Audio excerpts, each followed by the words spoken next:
Inspired by another thread, I decided I would share with you, my compatriots, some of my darker dreams. Now, I often have your average silly nonsense dreams, but occasionally I have nightmares that, well, it's hard to explain. They say that the time you dream is equal to the time you sleep, but these dreams feel like they last for days, weeks, months, years. I even sleep and dream in these dreams, creating a further level to the madness. Just the other night, I had a very vivid dream that left me a bit shaken, and I'll attempt to share it with you. The underpinning of this dream is that, in the dream, I had a separate set of memories. I knew the people there. I could recall and draw from former experiences years back, and not in the sense of your normal dream. No, this was as if I had lived my 20 years here, and that everything around me was not only common knowledge to me, but filled with layers and layers of history that sprung to life before I even met them. The first stark point of the dream is coming upon a simple brick building a few stories in height, a complex of sorts, made in a style that would be familiar to those who have ever traveled through a town that did most of its growing during the late 80s and early 90s. I enter the building. I belong here. Not home, but close to it. At the moment, I cannot recall why I belong there, but upon entering, I recall that it is a college. I converse with students. I go to classes. I do the things that a student does. I return to my home, same as my real home, sometime in the night. And when I sleep, I dream of that place. I dream of it covered in a seething, creeping gunk. I dream of the people mangled but still moving, alive, if that word could be appropriate. I wake, and I return to the building, but the schedule is different now. I'm in different rooms, and even in the dream I realize this is odd. Halfway through my day, I'm accosted by a young woman who instantly stuns me as more beautiful than anyone I had ever seen. Angelic, soft, caring. Just seeing her profile from across the hall as she approaches me leaves me calm, happy, benign. She's a few years older than me. I know this because I know her. Her name is Gigi. She smiles at me as she takes my hand and leads me to a hallway a little less crowded. She asks how my day was, how I was feeling. I'm struck so dumb that I forget how I know her. I cannot place her. I assume she's another student, and I goofily respond in bland answers. I'm fine. I'm doing fine. Today's alright, just like all the days before it. There is nothing wrong. When I give these answers, however, her face contorts. I can suddenly feel her piercing me, and I become afraid. But her face is still so soft and gentle. Her kind look returns as soon as it faded, and she gives me a nod and sends me on my way. I finish my classes, but as soon as I leave the building, I realize that I cannot remember a single thing that I supposedly was taught. Not a single lecture, not a note, not a page. I shake this off as being lazy and forgetful, but it irks me that my up-to-now colorful memory is being hazed. Again, I dream of that place in the muck. And now I only dream of it, but I dream of myself in it. I walk among the freakish, throbbing, what can only be described as pulsating mounds. I see my friends and teachers crawling amongst the filth, their bodies morphed and contorted, and I lean in to softly touch one of the mounds. It's purple, such a soothing color, and I think I could see her, through it. What is she doing here? I touch and the filth instantly latches to me. It crawls along my skin, under my skin, in my blood, in my bones. I can feel it pierce my very soul, and for a brief moment, I'm stricken by such pain and fear that even remembering it shakes me to my core. Then I wake.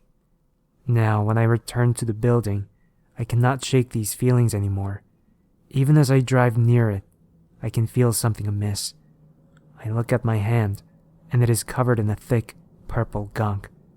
I shake it furiously and swerve off the road, but with a second glance, it's gone. Other cars stop along the road, to help me, I assume, as I am halfway in a ditch. But the things that come out of the cars, I cannot face them. Their empty faces, The way they move in quick, jilted steps, like they're being tugged along on strings. I slam on the gas. I hit one of the poor creatures as I go, but when I get to school, everything looks normal. Everything was fine. Perhaps I was just daydreaming. New classes again. This time, I don't even notice. I do notice, however, that my friends, my other students, they're acting more aggressive. They taunt me and tease me. I don't recall being quite this reviled, but I take it as it is. Midday, and she comes around again. Sweet, merciful Gigi. She asks me about my day, and now I can't lie. I tell her only simple things, but more than brushings off. I tell her I've been having odd nightmares, and that I'm not quite feeling myself lately. She nods knowingly and smiles sweetly at me, patting my cheek as she does. That's okay. I think you're doing just fine. Keep your chin up. The next time I dream it is not so vile. Not vile at all, in fact. I'm back at the building, but it is normal. No sign of whatever the gunk was. None of the beasts. Nothing at all.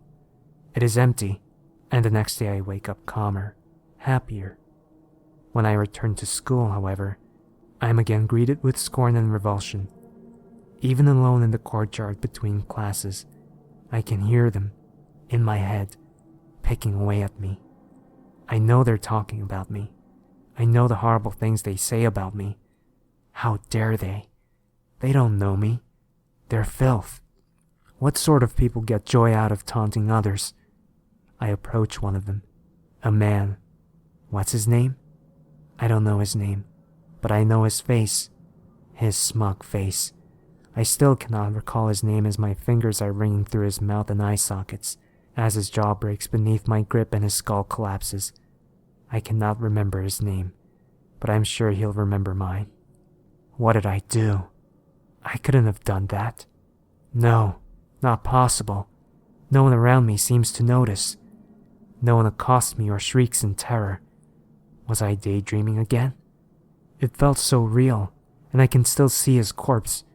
I can see it writhing on the floor, his head split open and mushing its contents onto the ground. But no one else can. They step through him, step over him. It's getting worse. I turn to shamble away, feeling weak and sick. But who do I bump into? Sweet, angelic, loving Gigi. I feel clean again when she pats my shoulder and gives me a wink. Buck up, champ. I turn around, and the body is gone. No, not gone. Standing, talking. No wounds. A daydream. Just a daydream. More classes. More people staring. Are they talking to me? I'm unsure now. Confused. I stare at my books, and they writhe. The words gargle together and spit out profanities at me. I tear the pages out. I scream and wrench the book apart, but no one seems to mind. I storm out of class and go to the door. I push it open and am now standing in the courtyard. But I can't get out. Not a physical or mental obstruction. There is simply nothing else. I look out along the lawn, and I see infinite expanse, not of trees or gravel or stars, just empty. Where am I? I must have fallen asleep. This doesn't bother me, however. I accept it. I return to the inside. I find an empty classroom, and I lay on the floor. I do not dream this time. I have quiet, contented sleep. When I wake, the classroom is full of people, and I am lying across what now appears to be a professor's podium. I get up. I leave. The room looks different, but I'm not in mood to care. Back in the hall, though, they do notice me. They point. They laugh. I do not understand why. There doesn't seem to be anything wrong with me. Anger wells up again. Filth. All of them. Scum. Wastes of flesh. How dare they? That is what I'm thinking as an arm snaps in my grip. It is what I am thinking when I hear a woman squeal as I dig into her neck with my nails. It is what I'm thinking when my teeth tears a chunk out of someone's side. I blink. I will myself to wake up. I want to. I flutter my eyes. I try to feel my real arms, but there's no waking. I stand over these bodies, the warm blood dripping down my chin, and I'll not wake. Now they notice me. They stare in horror. They pull back against the walls. They shriek in ungodly voices that make my mind quake in my skull. I run. There are no more classrooms. No students, no professors. These people are dressed strangely. White clothes, drab. Who are these people? 2 of them, large men. They approach me. They're talking. I know those voices. Calm down, buddy. It's all right. No need to get all worked up. Come on, let's get you back home. Back home. I'm led down the hall. It seems to be getting longer. They lead me into a bathroom. Why a bathroom? There's a line of them in this hall. Both sides. Small, self-contained bathrooms. They toss me in, and I stagger over to the toilet and lurch up my lunch, along with a few entrails I picked up from somewhere.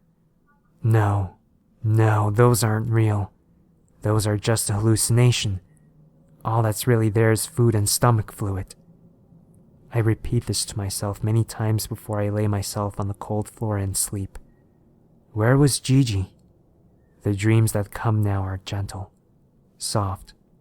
I dream of sweet, sweet Gigi. She reassures me that everything will be fine, and I believe her. Even when I wake up back in the bathroom, by God, I believe her. I stumble to the door, accidentally banging my forehead across the wood. No, metal. The metal door. I'm not hurt. I wrap my palm against it. I do not try and open it myself until many minutes, hours later. But it opens for me when I tug, and I stumble into the hall. Everyone is back. They do not look at me. They do not recognize me. I feel so sick. I know where I have to go. Another class. I slump into a seat and bang my forehead against the table. I'm not bothered by the others there. Even when I again splurge my stomach contents, I am not bothered. It seeps across the desk and floor. It's black and purple. The pulsating, sickening goo. Did that come from me? It stretches itself out slowly and then begins moving mechanically, with sharp, quick bursts followed by slow crawls. It begins attaching to people. They notice this, the ones who are affected, but no one around them does. They squirm and scream. They yell for help. They look at me and scream for help. They reach their hands out to me as the pulsating mass engulfs them and burns them away, turns them into whatever it is. I stand, I stumble, and I fall down the stairs outside of the classroom and strike my forehead against the railing. I scream as loud as I can. I think I'm babbling. I must have a concussion. The people in white are here again, and so is she. So is Gigi. The men pick me up and lead me to the top floor of the building, into an office. I am pulled, sat down on a very stiff chair. Gigi sits across from me, behind a desk. An administrator? She seems very young for that. She's only a few years older than me. She frowns softly at me. I'd really hoped you had gotten past this, she says in a calm, soothing voice. Again, I feel cleansed of whatever ills I had just performed. I don't know what to say. It's getting more frequent. This is me talking now, but I'm not sure what I'm talking about. The words come out instinctively, but without recognition on my part. She nods. She understands. Of course she understands. She would. Kind, soft, caring Gigi. She stands and walks towards me very slowly. Her hand is on my shoulder. It feels so warm. I'm suddenly reminded that I feel cold. Very cold. But her hand is warm. And that is all I need. You're doing very well. We want you. I want you to know that. I think that there's still work left to do, but we're getting somewhere. I hope you feel the same." Though I'm at peace listening to her, I find my eye drawn to something in the corner of the room. Pulsating, thick, disgusting.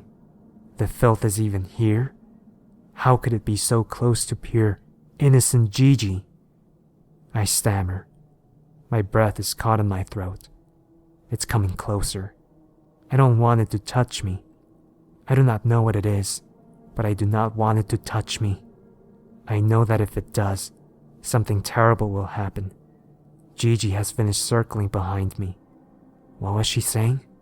She kneels slightly in front of me, so we're eye to eye. "I know your time here has been very hard. We understand. We really do. The pain you're going through. But you have to help us. You have to work with us. This isn't a one-sided ordeal." I simultaneously do, and do not understand what she is saying. My mind knows, but it's hiding it from me. The thing is creeping closer. What does it want? Not here, not her. It could never have her. She's dressed in white too. Not a student, not a professor. What is she? I know. It's at the tip of my tongue. I know, Doctor.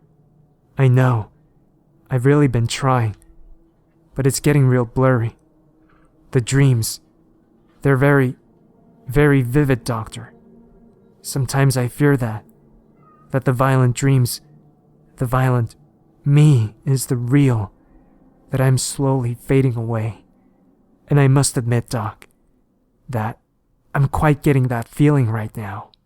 That is me speaking, but not of my own volition. That is not even my voice. I don't talk like that. What's going on?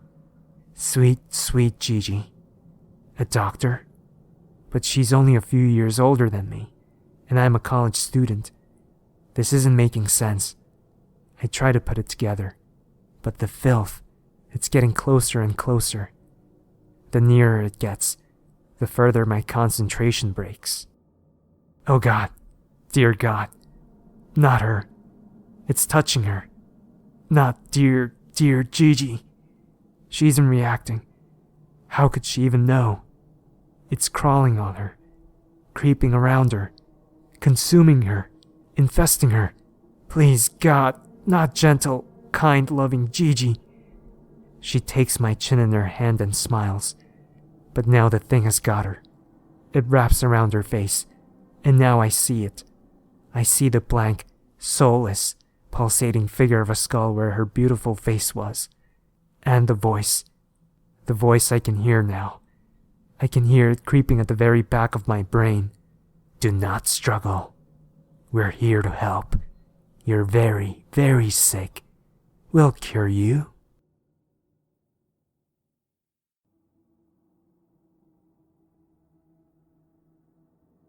I know this road better than I know myself. I know each of Interstate 85's 250 odd miles. I know that it takes me an average of 3 hours and 26 minutes to drive west from Charlotte to Atlanta, and an average of 3 hours and 29 minutes to make the same trip going eastward. I know the price of gas at a dozen stands, and the closing hours of each fast food shack and greasy diner. I know the curves of each low hill, and I know each stand of pine and oak trees. I know the stretching dark of the long winter nights and the wet heat of the summer breeze. I know these things well because they're the totality of my existence now. I know the names of each exit, westward and east, Batesville, Poplar Springs, Spartanburg. They tick through my head as I pass, but the Silver Creek Road exit is never among them. In 3 years of this endless loop, it has never appeared again. If I ever begin to doubt that it will, then I have nothing left. The Silver Creek Road exit doesn't exist on any map, or at least, it no longer does. It may have once, but like the road itself, it has been raised from the earth and from all memory and record. At the beginning, I spent long anxious days poring over old surveying maps and neighborhood planning documents, searching in vain for any sign of the road, or the exit I know I had taken. When there was nothing left in the libraries and city halls to comb through, No Meade County official left to interrogate, wide-eyed and frothing.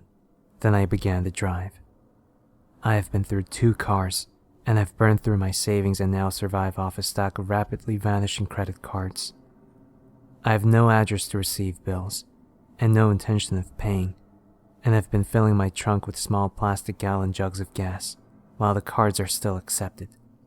When this filthy and battered Oldsmobile gives up the ghost at last, I suppose I'll have to learn to hitchhike. I first took the Silver Creek Road exit 3 summers ago, on that last night that I was with Bobby. I have in my head just a few frozen frames of that ride left, her black curls bouncing like springs in the evening breeze, her gap-toothed and freckled smile, and the slow summer crossing into night. We'd made that drive together a dozen times, between our apartment in Atlanta and her brother in Charlotte. There was nothing remarkable that night. We simply ran low on gas and took the first exit we came across. I remember vividly passing beneath the green and sparkling white letters of the exit sign, and onto the sharp curve of the road. The street turned perpendicular from the light and noise of the highway into inky darkness of the pine trees. Nothing remarkable to separate it from 100 other country roads. But as the lights of the car penetrated the darkness, a vague and trembling unease passed through me. The tall, rustling pines seemed black even under the blue-white of the headlamps, and the road began to rapidly degrade, becoming pocked and uneven just a few dozen yards in. All the roar and glare from the highway seemed swallowed up behind us, and there were no lights ahead of us for as far as we could see. My insides felt tight and knotted, and I turned to Bobby. She had her skinny legs tucked to her chest and looked at me, quizzically, one eyebrow raised, with a small crooked smile. Her small bravery seemed to dissipate the chill that had been steadfastly rising in me. I looked forward to the road. I felt a sudden sharp pressure on my chest, stretching out in front of the wan light of the headlamps. The road ended. There was a small field of shattered asphalt slabs, and then the forest swallowed up every trace under a blanket of rotting pine needles. Something twinkled brightly between the trees, and I strained to pick it out of the darkness. It was a smooth chrome of a bumper, attached to a pitted and rusting car, completely enclosed by the towering pines. A wave of panic and disorientation crawled down my scalp and my knuckles went white on the wheel. Bobby placed her hand on my shoulder and gently squeezed once. "Cal," she said, firm and evenly, "we need to turn around now, honey." There was a tremulous quality to the last word, as the surreal darkness seemed to further constrict around us. I heard her take a little gasp of air. I began to turn the wheel when I realized how narrow the road had become. It had been 2 lanes when we started. I was sure of this, but the forest seemed to be pressing against both sides of the car, far too narrow to turn around. Blood pounded in my temples, and I threw the car into reverse. The boughs of the trees scraped against both sides, soft whispering scratches from the needles, and the soft thuds of thicker branches. Bobby held her hand on my knee, calming and reassuring even as panic threatened to overwhelm me. I could see the highway moments later, a thin cloud of hazy illumination over the rise behind us, and the forest seemed to part like curtain. Bobby released her held breath and giggled softly, and I felt a wave of elation wash over me. I turned to her to share relieved smiles, and I locked with her dark eyes when the siren sounded, once and sharpened the silence, and bright blue and red strobes flashed through window. The police cruiser was parked in the center of the road, crouched low and silent like a predator. The familiar red and blue flicker bathed the street in weird crooked shadows.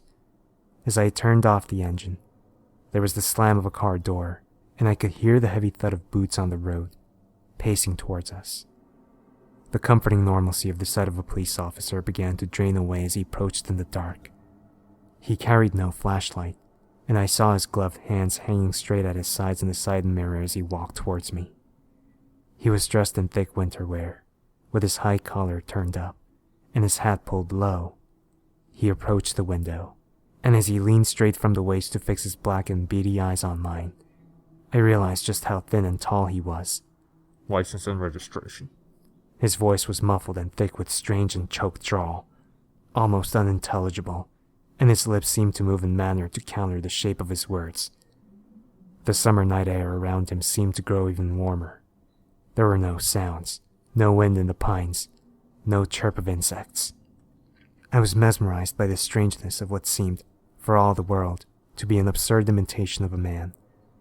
For the second time in as many minutes, I wondered fleetingly if I was dreaming. I could see now that he had no badge, and was simply dressed in unremarkable black clothes.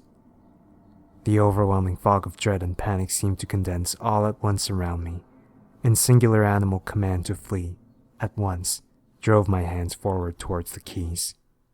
He was quicker. One black-gloved fist slammed into my temple, and a shower of stars exploded over my left eye, and the world tipped sideways. I remember him dragging me from the car, the shocking heat in his grasp seeming almost to burn.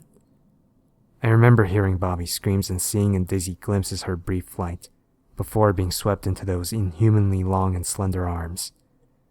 One glove came off in the struggle, and I saw the pale white hand, like an immense knobby spider, each leg tipped with a black and curved talon. The world swam around me, wild and burning, and I struggled to move my limbs. Bobby was limp in his arms as he approached me again, and I struggled weakly to my feet. Our eyes met in the red and blue strobe. He looked nothing like a man now. His once pale mockery of humanity was stretching and distending away into some unthinkable shape. He did a very human thing then, and smiled, lips peeling back to reveal rows of thin white needles. I was running before I knew it, bolting dizzy and weaving down the road. I was vaulting across the shoulder of the highway when my rational mind clawed its way to the surface. Coward! It screeched at me. My legs shuddered to stop, and sudden painful guilt flooded my lungs like fluid and stole my breath. Bobby's face loomed in my vision, and I felt a profound and clear shame pressing down on me. That's when the car struck me, sliding on locked and screeching tires. I was tossed into the concrete median, striking the back of my skull. I woke up 3 days later, wrapped in plaster and flooded with morphine. Gaffney, Blackbird, Kings Mountain. The exits passed by, each one decreasing the chance of seeing Silver Creek Road exit on this go-around. It was impossible to accept in those first few days of maddening research that Silver Creek Road had simply vanished, and so I made a drive myself, carefully reading each sign. When it failed to manifest itself, I made a drive again, this time at night, and then again.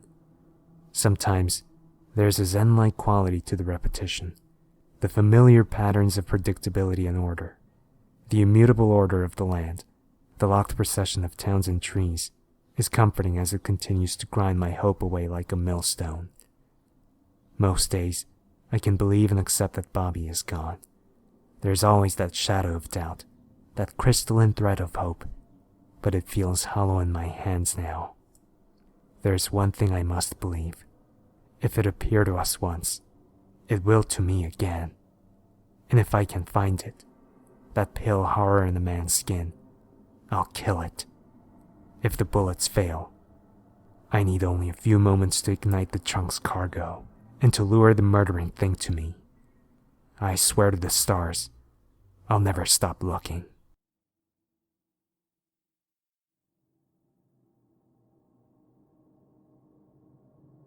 If you see the blue man walk, mind to him you do not talk.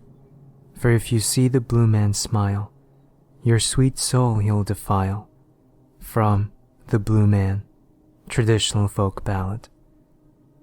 Samuel Douglas drove home from town, taking the main highway instead of the usual back roads that he was particular to. He hadn't had much business in town, so his visit was short and sweet, spending time talking to the other men who farmed the area, the last few holdouts who hadn't been bought out by any of the big conglomerates yet.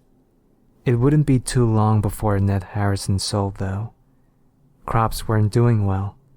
Sick child in bed. Sell the land and get a pretty check in the mail. Maybe they'd even let you stay on and work the land. Sam shook his head. There wouldn't ever be a time that he'd work another man's land. Not for any amount of money. His was his and had been in his family since folks started coming out here to Midwest, and he'd be damned if he was going to be the one that let it go. Sam groped for the apple that was rolling around on the seat next to him. Part of Sarah's big project to get him to start eating right. Loaded him up with all kinds of fruit and vegetables before he went anywhere. So he'd get into the habit of it, she said. He finally grabbed a hold of the apple without taking his eyes off the road and took a bite. He'd never admit it, but she was right. Damn fruit was growing on him. He snorted out loud at his wordplay and thought about telling Sarah later. His thoughts drifted away as he saw a figure walking along the roadside, picking its way through the ditch and the weeds and the water. Hell of a day to be walking, especially since it was so hot. It was getting past 5 and the sun had already started its downward climb, but the sun's heat lingered here and could wear a fellow down while he was working. As Sam got closer, he saw that it was man and a big one at that, walking tall and with a big stride. He was dressed all in blue from head to toe. Sam slowed down. Maybe he could give the walker a lift a ways, just to cut down on some of the distance, or at least some water. Sam always had a couple bottles of water rolling around in here, another one of Sarah's contributions. He stopped the car alongside the man and leaned over to roll down the passenger side window. The man had stopped walking and just stood there. His blue denim jacket looked heavy and couldn't be helping the heat any. The man's jeans looked worn and faded, and Sam noticed there wasn't any mud on them, even though the man was standing inch deep in a puddle. "Hey there, you need a lift someplace?" Sam called. The blue man turned on his heels and black eyes took a hold on Sam's. The blue man smiled a radiant smile, showing most every one of his teeth. Sam leaned back into his seat and stepped on the gas hard. The car roared forward and clouded the blue man with dust. Had Sam looked in the rear-view mirror, he would have seen the man walking on as if nothing had happened, the smile fallen away like a lead weight. But Sam, startled, was far beyond caring and just kept on home, not speeding, but driving purposefully, all the way up to his house.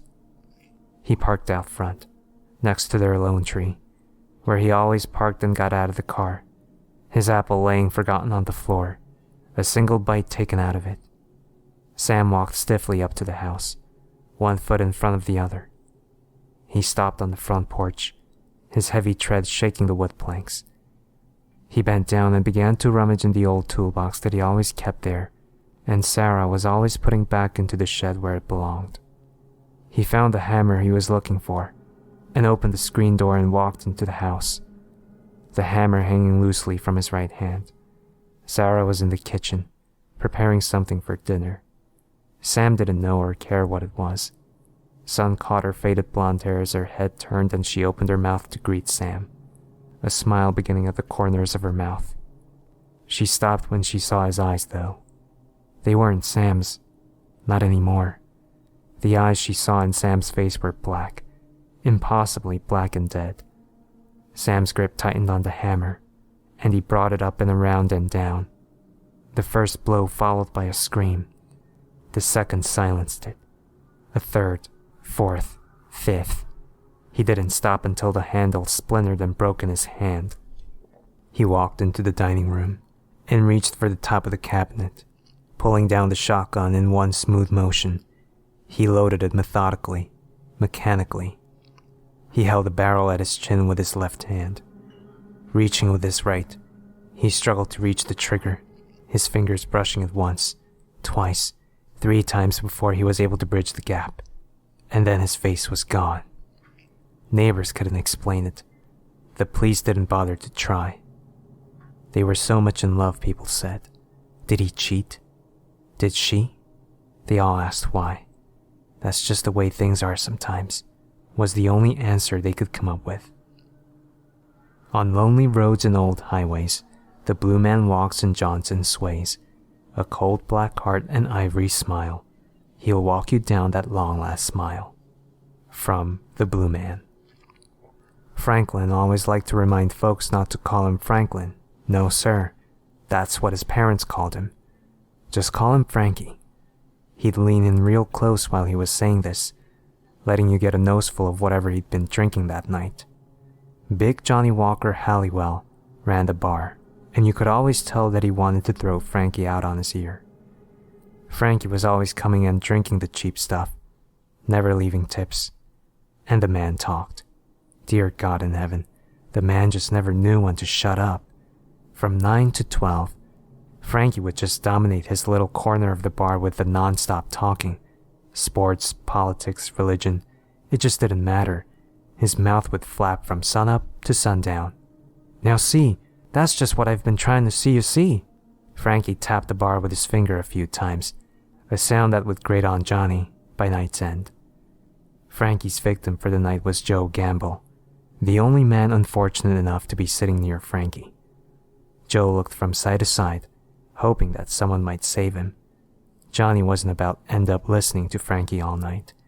Frankie would weave along the bar following Johnny, holding his drink aloft. Frankie threw back the last of his drink, giving Joe the break he needed to get out of there. Joe darted off and set the restroom door swinging. Frankie looked around after he had finished his drink, and turning back to the bar, he motioned to Big Johnny. Johnny stalked over and stared Frankie down. I'm cutting you off for the night, Frankie. Get out. Frankie straightened up and assumed a look of righteous, drunken indignation, but it wasn't exactly a new turn of events. Fine. I was just on my way home anyway. His hand flopped into his pocket, and Johnny heard the jingle of keys. Call cab, Frankie. There's no way you're driving home like that. Frankie spun on his heel and fell against the bar. You should have thought of that before you told me to leave. And he stomped out of the bar, slamming the door shut behind him. Johnny sighed and went back to work. Not his problem. Frankie managed to get the car started and pulled out of the parking lot, doing so with great care, but still nearly backing into another car. He spun the wheel sharply to the right and managed to avoid it and was on his way down the road. He headed down the highway, which, thankfully, was more or less deserted in this area at this hour. Frankie leaned over his steering wheel and peered hard through the windshield, keeping his eyes locked onto the road with razor precision. His eyes locked onto the black pavement as he slowly moved out of the lane, into the emergency stop-only lane, and then off the shoulder completely. Frankie jumped as the car shook, the two right wheels kicking up gravel. The headlights caught a quick flash of something blue right in front of him. Frankie slammed his foot on the brakes and felt the thump. The car now stopped, headlights beaming absently into the darkness. Frankie sat stock still in his seat, a trickle of fear penetrating his alcohol-induced stupor. A man lay in the grass about 10 feet from his front bumper. Frankie's heart started thudding in his chest. Did he hit the guy? He should go check on him. Frankie managed to get the door open after a few tries and left the car running to check on the denim-clad man in the road. But when Frankie got there, the man was already up and walking away from him, headlights sliding up his back. Frankie felt relief flood through him. There weren't even grass stains on the man's jacket. Hey guy. Hey. You okay? Did I hit ya? No response. Frankie ran up behind him. Hey guy. Did I hit ya? 'Cause I didn't mean to. I had a couple of beers, you know. Didn't mean to hit ya if I did. Are you okay? Or you need to go to the hospital? Frankie grabbed the man by the shoulders with both hands and spun the blue man around. Black eyes. Frankie let go of the blue man and stared at his hands. He screamed. He backed away and fell over his own feet, kicking and scrambling away from the blue man who just watched Frankie, smiling, his teeth gleaming in the headlights. Frankie managed to get back to his feet and he ran, leaving his car by the side of the road, the light still illuminating the blue man. Frankie tucked his hands into his armpits and kept running and didn't stop until he reached his house. He kicked down his own door and burst inside. He panted and looked around the house. Sweat was pouring down his face and his heart was a jackhammer. He ignored it all. He needed to get clean. Had to wash his hands and get clean. He needed hot water. Had to clean those hands, sterilize them, clean them. He went into his kitchen and ducked down to root through one of the cabinets, pulled out a pot. He quickly filled it with water and threw it on the stove, turning the burner on full. He watched the metal coils start to glow red hot, and the water bubbled in turn. He waited until the water had reached the rolling boil, and then thrust his hands in. They turned red and blistered immediately under the water, but Frankie said nothing, just grinned an empty grin and boiled his hands. The grin faded and turned to a snarl. He wasn't clean. He had to get clean. He threw the water off the stove and grabbed the burner directly. Steam rose from his hands and he heard them pop and sizzle. He began to smile again, but that too faded. He removed his hands and there were charred, smoking areas on the hot burner in the shape of his hands. He stared at his ruined hands, the flesh still popping and smoldering. It wasn't enough. Still dirty, still not clean. He held his hands out from his body, as if they were dead animals, and tried to think. He brightened and went out to the garage. He kicked things over, threw things aside, worked himself into a rage until he found it, the gas can for the lawnmower. It was difficult, but he finally managed to get it open and pour a liberal amount of gasoline on each hand. He stood there with his dripping hands and realized he had no way to light them. He began to pound his fists against the wall, and then stopped and a smile lit up his face. He ran around back to the grill and found a small stick lighter. He scrabbled for it, got a grip on it, and began to click it while it was pointed at his left hand. There was a goot of flame, and suddenly both of his hands were burning brightly. Frankie smiled. That was much better.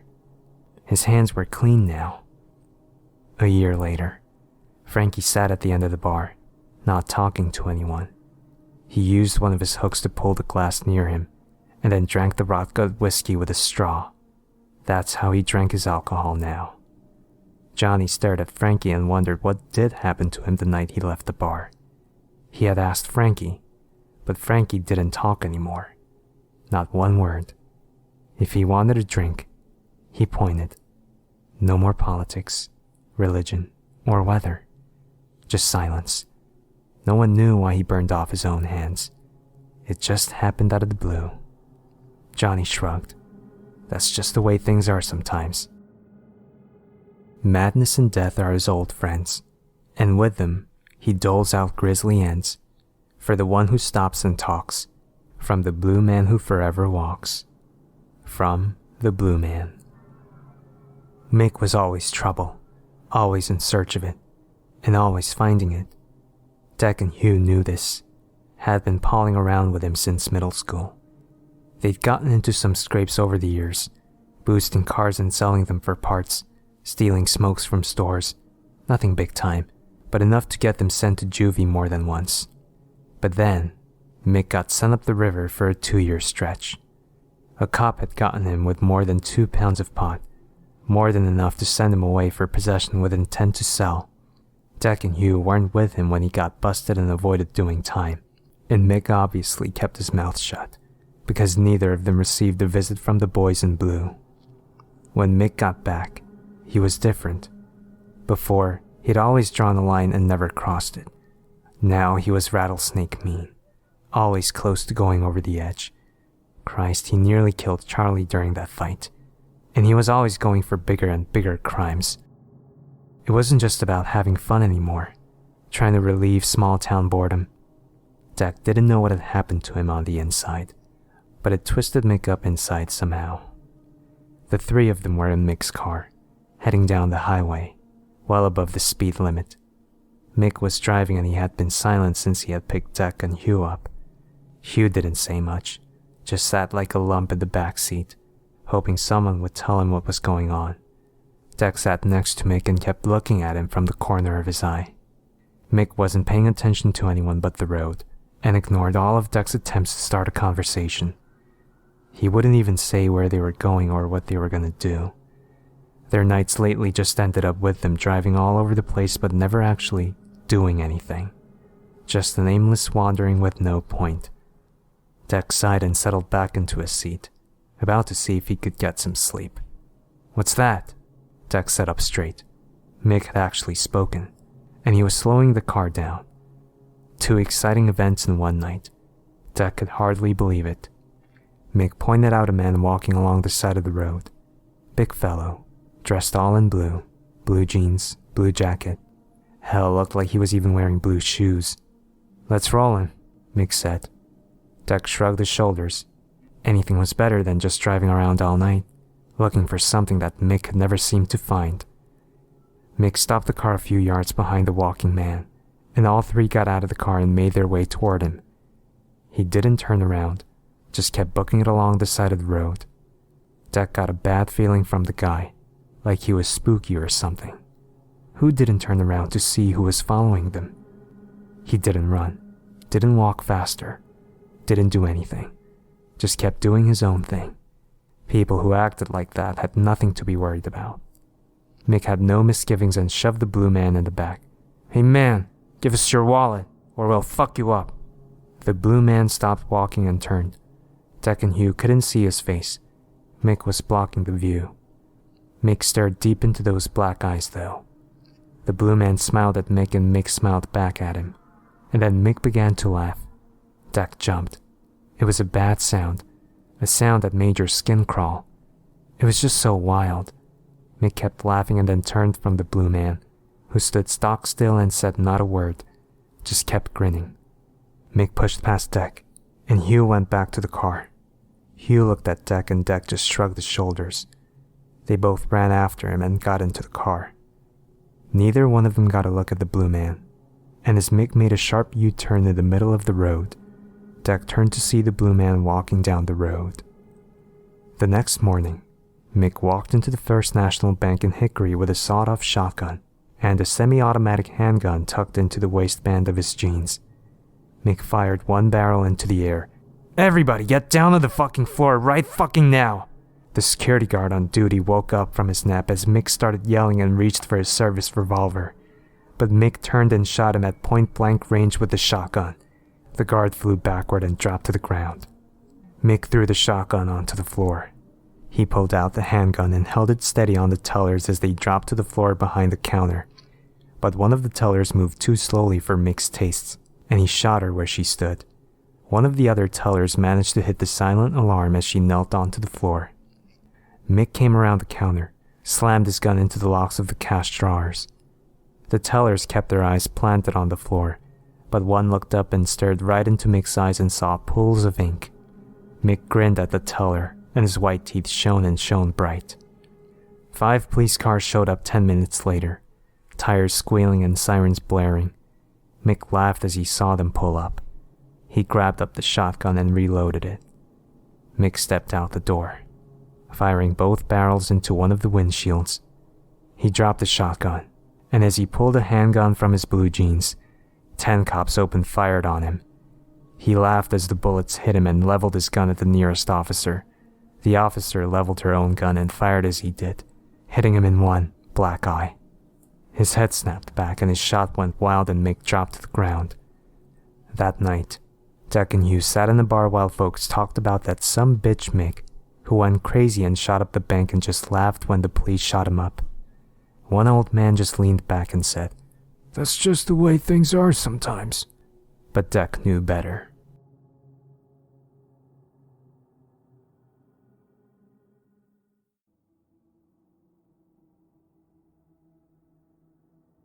Howdy. You can call me Jack. It's not my real name, but that's what I'll go by for now. I reckon the time to tell my story has come. Believe it or don't, but here it is. I suggest you take away the lessons it teaches, even if you dismiss it all as bullshit like 98% of the other stories on the internet. But there's more truth in this story than any one of you could know. Now, I've been out of high school for 3 years, but that's when this particular event takes place, so I'm gonna have to wind my clock back a little here to tell the story. Originally, for my first 2.5 years of high school, I attended a school in the deep southern part of America, close to the Gulf.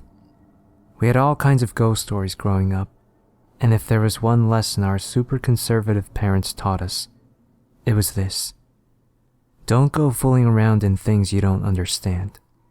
Now, I was really unpopular at my high school in the South. My first 2 years of high school were a real pain because I was a big dork and everyone made fun of me. I was a loner and all I really did in class was play my Game Boy all day before rushing home to play an MMO I was addicted to. All of that changed during my junior year, when my mother's job moved to Southwest. I started to attend a little Catholic high school with no more than around 250 students. It was at this time that I finally started to fit in and make friends. No one out here knew how much of a dork I was, so I opted to hide my power level, as they tend to say on A, and try to make friends for once in my life. Who knows, maybe I could even get a cute girlfriend if I was careful. I started to meet people at the school. At a school that's small, you end up knowing everyone in your class. My first day I made a new friend named Sam, and at lunch, I opted to sit with him and his friends. He told me all about the other kids at the school, who was most popular, who the jocks were, so on and so forth. He introduced me to his friends too. Jim, a big jovial fellow who tipped the scales at 300 pounds. Vogel man, our table's resident computer nerd and hacker. And Thomas, a musician who played electric guitar. I also met Stephanie, the school's resident spunky Asian girl. Some of the guys said she could be a bitch, but she seemed cool enough. She was into gaming and never messed with any of us. She even seemed to think I was funny, so maybe that's why she started to call me at home after school on some days. She told me all kinds of stories about her, like how she used to make snacks for guys at the school, but then sprinkle Viagra all over them or pour laxatives into them so that anyone who ate it would suffer the brunt of her painful and arguably cruel joke. I just chuckled to myself and politely refused whenever she offered me anything. Then, there was Rottenbacher. His real name was Jason, but everyone always called him Rottenbacher, or the Krot, because he was a hardcore Nazi. He was an outcast and a loner. No one wanted to be associated with him. Every day, he'd wear a red swastika armband to school, just beneath his jacket where the teachers couldn't see. But whenever he'd got hot and slip it off, or whenever he was changing in the locker room, he'd be wearing the Nazi armband. Furthermore, on Halloween and on school costume event, days when he knew he could get away with it, Rottenbacher always wore an entire replica of an SS uniform like the Gestapo wear, with the black hat and the long boots. He was a mean and angsty son of a bitch. Whenever anyone told a teacher about him, or asked him about the Nazi stuff, he'd shout racial or ethnic slurs at them, cuss them out, and yell, "Hail Hitler!" Furthermore, one peculiar thing that caught my eye was that I couldn't help but notice that Rottenbacher always walked with a slight limp, like he was in pain. Sam told me that somebody once saw him tightening a barbed syllabus in the locker room like the ones the Catholic priests wear to punish themselves for their sins. It was a Catholic school, so I, like most people, just assumed at the time that maybe he just wore the syllabus because he's a devout Christian. It was kind of strange for a hardcore Hitler lover like Rottenbacher, but it was high school and none of us prefer to think too much about stuff like that. After he got done introducing me to everyone, Sam told me some of the school's old stories, including an urban legend that circulated about Kaylee, a girl that died mysteriously after playing some sort of cell phone game. Sure enough, he could point out the girl in the yearbook to me, and everyone recalled that the police had declared her missing under mysterious circumstances. She was presumed dead almost immediately thereafter. If you asked anyone exactly what happened, no one could tell you a damn thing. They always just said it was because she played the cell phone game.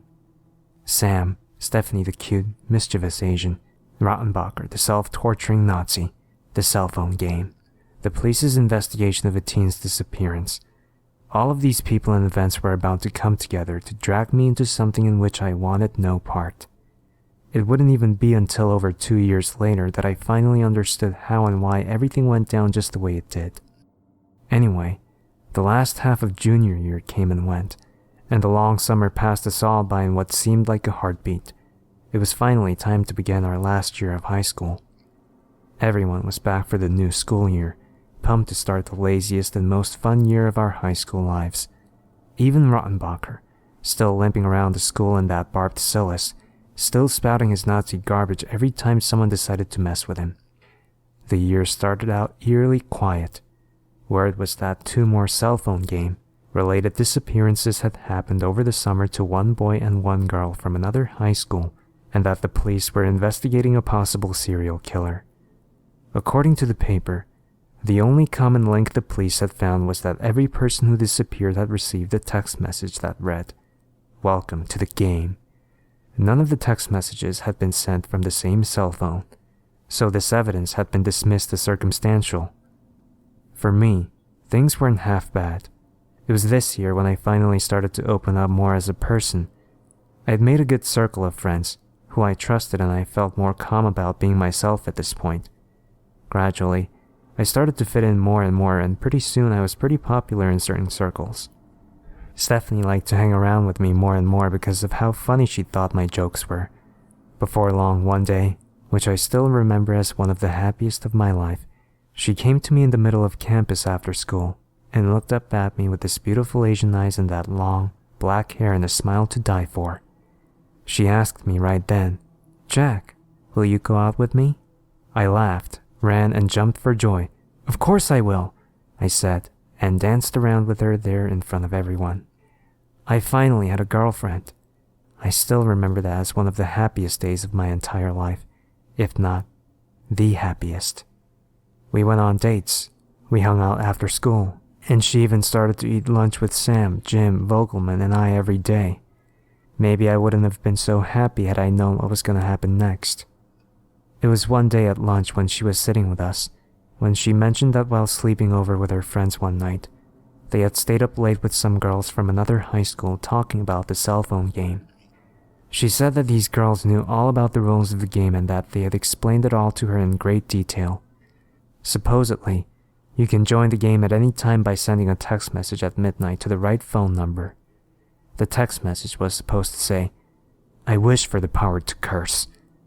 If you did it right, you would get a message in return that said, "Welcome to the game." And supposedly, this was the reason they had given for why the police found that message on the phones of everyone that had disappeared. Stephanie went on to talk about the game. We all listened attentively to what she was saying. She told us that once someone was in the game, they were in danger. Within 2 weeks, they had to complete one of a number of different tasks or else they would be dragged away in the night. I stopped her right there. Dragged away? By what? To where? She got silent for a moment. "I don't know," she whispered before continuing her story. She said that in order to protect oneself from being dragged away, you could one of two things. The first was to find a special protective item. The item could be anything. You never knew what it was going to be, but it seemed that whatever the item was, it would make the bearer suffer in some way. This was considered a small price to pay in return for protection for as long as you wore the item. The second way was to bring someone else into the game. This could be done by sending the text message, "Welcome to the game," to someone else's phone. If someone received a text message from someone else who was in the game, then that meant that this person was now in the game too, and subject to all of the same rules and consequences of the game. If the person didn't find the protective item themselves, or bring another person into the game, then they too would be dragged away. The catch about the second was this. While the protective item, if found, could protect you indefinitely so long as you kept it with you, bringing someone else into the game would only buy you a temporary grace period. The first time you brought someone into the game, you'd get a 2-week extension. Then, only 1 week. Eventually, the grace period would get shorter and shorter, until you barely bought yourself any time at all by bringing someone else into the game. By that time, you needed to have found your protective item. Even though I've always been something of an X-file, I didn't like hearing her talk about this stuff, so I told her it was a bunch of nonsense. "You really think so?" she asked. "If it's true, it would explain what the police found, and imagine how cool that would be to be able to curse anyone who messed with you by bringing them into the game. You could get rid of anyone and no one would ever know." There was an edge in her voice I'd never heard before from Stephanie. She almost sounded intoxicated at the thought of it. Truth be told, it scared me a little. "Don't go talking like that," I told her. "Stuff like that's beyond people like you and me. We shouldn't go messing with stuff like that. What if you got involved in it, and then it all turned out to be true? What would I do if something happened to you? Promise me you won't go messing around in that stuff." She gave me a funny look, I never thought you'd be the kind of person to be scared of silly things like this, Jack. Well, I don't think it's right to mess around in stuff you don't understand, you know. I gave her a concerned look. Now promise me, Steph. Promise you won't go try it. She sighed in annoyance. Fine, fine. I won't play the scary cell phone game. Are you happy now? I told her I was, but the truth be told, I was scared. I didn't believe her. In all the time I'd known her, I'd never seen her betray anyone or sleep around or anything, but she had always been the trickster and the liar, and would lie to anyone about anything if it got her ahead without hurting anyone else. But to be honest, I always thought it was kind of cute and just accepted it as one of her quirks. But this time it was serious. So a few days later, when she came back and told us that she had joined the cell phone game, I was pissed. What are you thinking, Stephanie? You promised me you wouldn't do that. Yeah, I know. But it's not any big deal. I've already got it all planned out. Besides, if it's true and it works, it's too good of an opportunity to pass up. She held up her cell phone. Look, she said giddily. A text message was open on the screen which read, Welcome to the game. Kinda freaky, huh? I got it just after I sent the text at midnight, just like the girl said. My jaw dropped. I was speechless and scared stiff. This game couldn't be for real, could it? Stephanie, if this is real, then you're in real danger now. You've only got 2 weeks to find the protective item. I know. That's why I sent a text to Rebecca. I'm gonna find out if it's true or not. I hit the roof. You did what? But Stephanie, if this is real, then that makes you as good as a murderer. You cursed Rebecca and now she could die because of you. Relax, Jack. I don't actually believe any of this stuff. But even if I did, Rebecca's always been a big-time bitch. It's not like she doesn't have it coming anyway. She giggled that same mischievous giggle of hers that I'd always loved. But this time, I wasn't loving any part of it. A couple of weeks passed and nothing happened. But then, one day, Rebecca didn't show up at school. At lunchtime, Stephanie was sitting around with as usual when the assistant principal came to talk to us all with a megaphone. May I have your attention, please? Everyone got silent. The police have reported that one of your fellow students, Rebecca, has gone missing. Stephanie's golden skin turned white. She froze. Her parents are very worried about her. If any of you know anything about this, please come and talk to me after school. That's all. Stephanie, I whispered. I was very afraid for her. I was very afraid for what she might do. She looked at me and said, Don't say anything. Just don't. She got up and bolted from the lunchroom. I chased after her. Stephanie, what are you doing? She kept jogging away from me, her cell phone out. Don't try to stop me, Jack. If I'm gonna survive, I'm gonna need more time. I can get another week if I curse someone else, and that'll give me 3 weeks to find it. Stephanie, listen to yourself. Who are you gonna curse? You've killed someone else for a little extra time?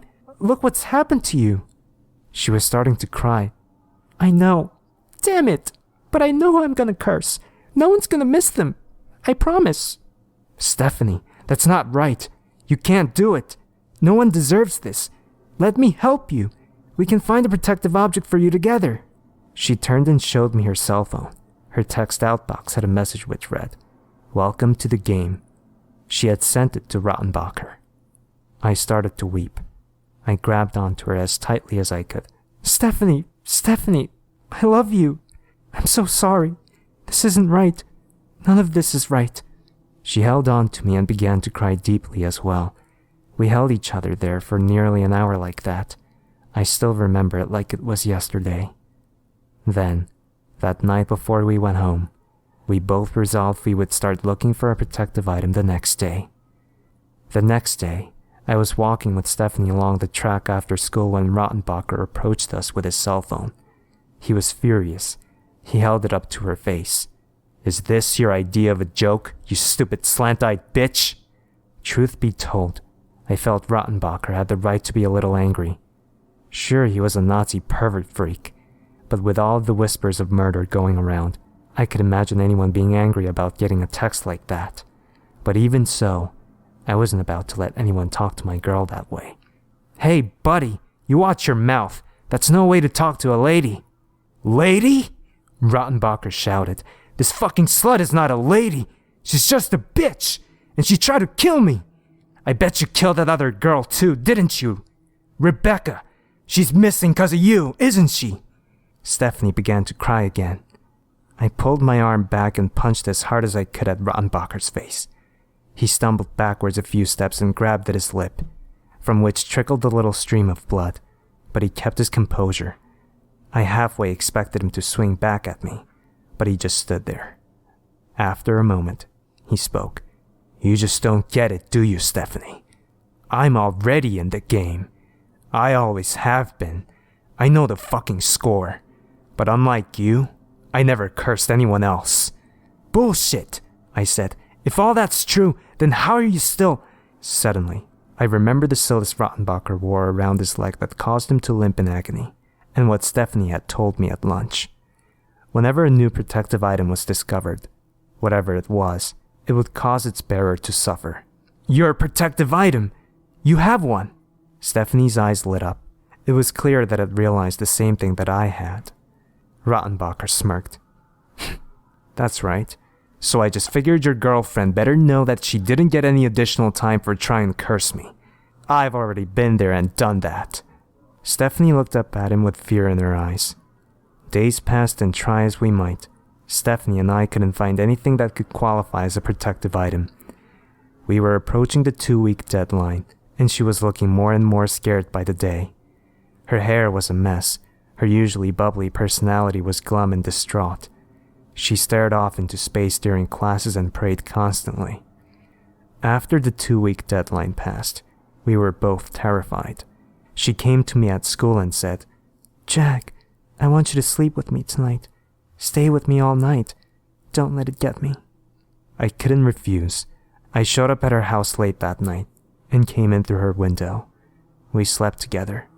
It was bittersweet. She went to sleep holding me, but I lay awake most of the night watching and waiting until I finally fell asleep around 4:30 in the morning from sheer exhaustion. The next day, when I woke up, all I could think was, "Stephanie!" I looked around frantically. She wasn't in the bed next to me. "Stephanie!" I said louder as I climbed out of the bed and began to search for her. I walked into her kitchen. "Don't be so loud," a voice said. It was Stephanie's. I turned around to see her sitting at a round table in the kitchen. She was smiling and seemed as giddy as ever. I breathed a sigh of relief. "My parents have already gone to work, but I don't want the neighbors to get suspicious and say something." I wept with relief. It was over and she was safe. Nothing had come for her. I ran across the kitchen floor and hugged her and kissed her all over. Everything was perfect. For 2 weeks. Then I came to school one day, and 9 of our classmates had disappeared, including Sam. Everyone was in an uproar, and no one knew what had happened to them, or where they had gone. No one except for me and the person who had done it, Stephanie.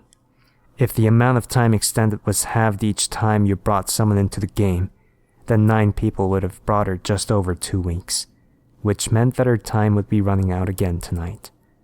I confronted her about it after school. "Stephanie, the police are getting suspicious.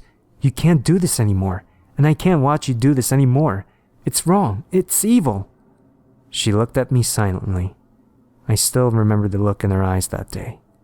At this point, it had become clear to me that the girl I had known and loved was long gone, and all that remained was a soulless, wicked shell which clung to my life and feared death more than anything. But, even so, I still loved her more than anything. She was my first and only girlfriend, and I couldn't let her go. I couldn't let anything happen to her. "It's okay," she said. "I won't do it anymore. I've accepted what I need to do, and I'm gonna do it. No one else is gonna die because of me." "Stephanie, are you sure? Maybe we can still find a protective item for you, if we look now." She looked down sadly. "There's no use in running from it now. I just want to spend the night with you tonight. Okay? One more night together. That's all I want." I was heartbroken. Everything was too melancholic and too melodramatic. I was so sad at hearing her words, at the thought of her being taken away. I threw up. I vomited and retched over and over again into a nearby garbage can, trying to fight back an endless stream of tears. That night, she slept with me again. Sick, weak, and tired. I passed out from pure exhaustion at 3 a.m. Less than an hour later, though, I awoke with a start. Stephanie was gone. I sat up and looked around in terror, then found a note. I read it. Jack, I'm sorry for lying to you again, but I'm not ready to die yet. A chill went down my spine. I continued to read. I figured out what I need to do. Don't worry. As I promised, no one else is gonna die because of me.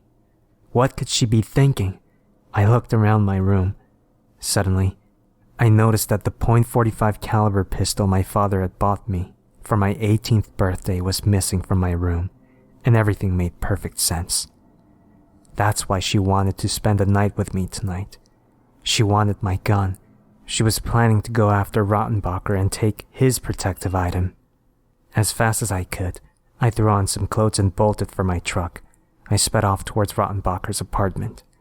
When I got there, the lock had been shut off and there were voices inside. I pushed the door open. "What's going on here?" I demanded.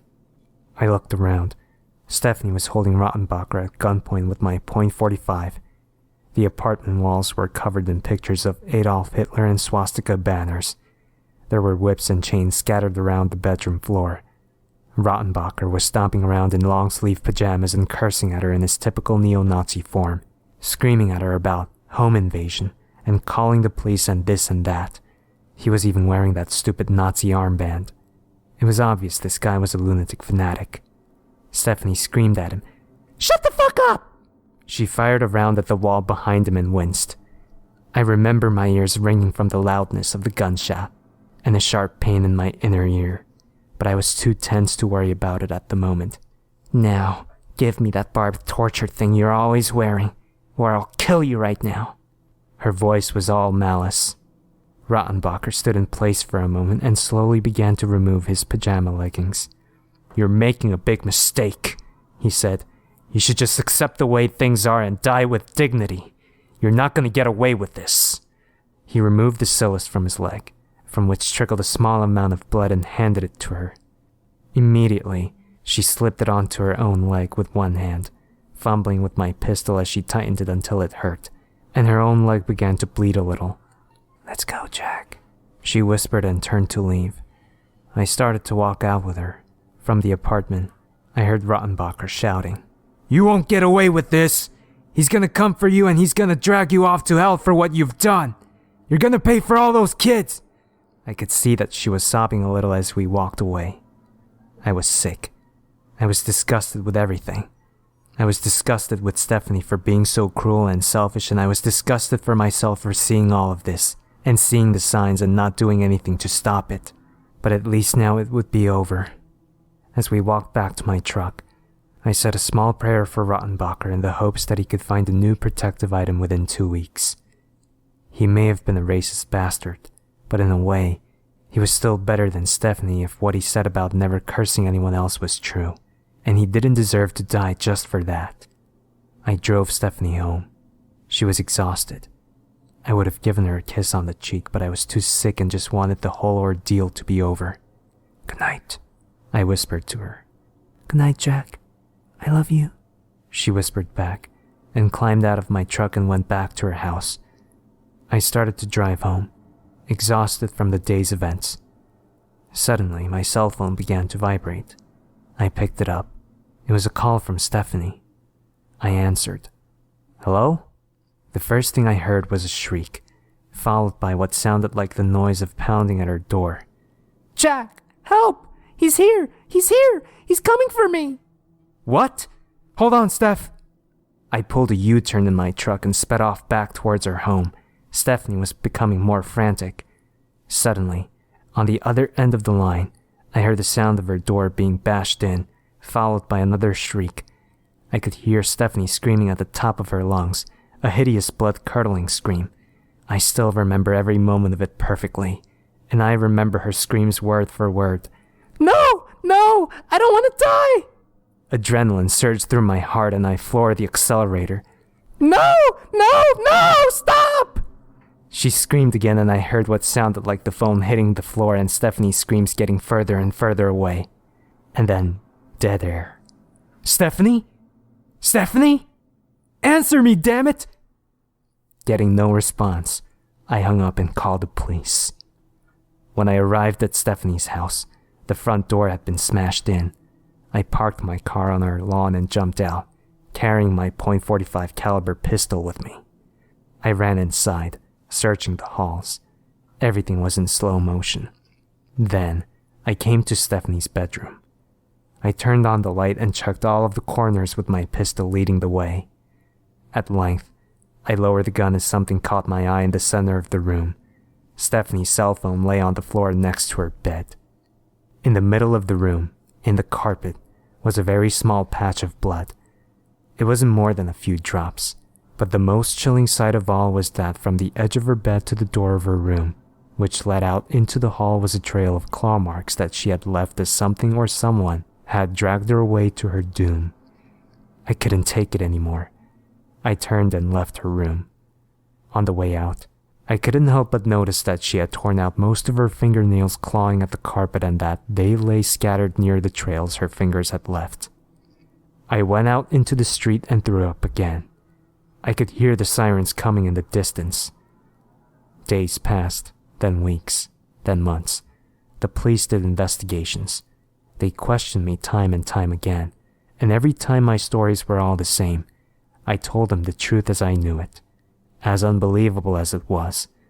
I don't think they believed me, but all of the evidence supported my story and there was nothing to implicate me in any of the crimes. So at length they finally let me go. Things gradually went back to normal. Our class eventually recovered from the losses of so many of our classmates, and over time my mind kind of accepted what had happened until it seemed like a distant dream. I graduated and moved on to college. But there was one thing that still bothered me through it all, and that was Rottenbacher. He had been exactly right. Even though Stephanie had taken his solace, he never vanished in the way that she and the others did. But there's one thing that I do know, and that is to this very day, if you ever see Rottenbacher, he's still always wearing that red Nazi swastika armband.